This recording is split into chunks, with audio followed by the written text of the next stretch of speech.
શનિવારે police parade ground ખાતે school van ચાલકો સાથે મીટિંગ યોજાઈ હતી, જેમાં 3000થી વધુ સ્કૂલ વાન ચાલકોને પોલીસ, આરટીઓ અને ફાયર વિભાગ અધિકારીઓએ નિયમોનું માર્ગદર્શન આપ્યું હતું।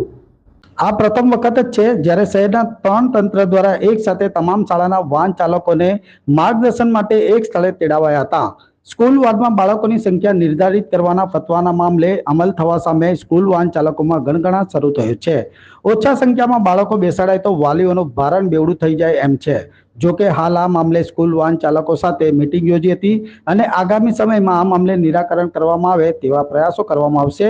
જ્યારે આ મીટિંગમાં વાલી સહિત સ્કૂલ વાન ચાલકો અને શાળા સંચાલકો પણ મોટી સંખ્યામાં હાજર રહ્યા હતા।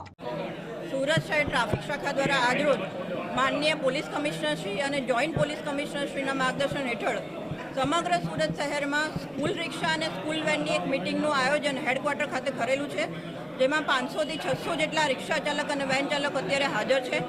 એમને એમના સ્કૂલ અને જે પણ વેન ચલાવે છે એમાં નીતિ નિયમો મુજબ જ કેપેસિટી મુજબ બાળકો બેસાડવા સાથે સાથે જેટલી પણ ગાઈડલાઈન આપવામાં આવેલી છે સુરક્ષાની, એ તમામ ગાઈડલાઈનનું પાલન કરવા માટેની સૂચનાઓ અને સાથે સાથે એક બ્રીફિંગ પણ કરવામાં આવેલું છે।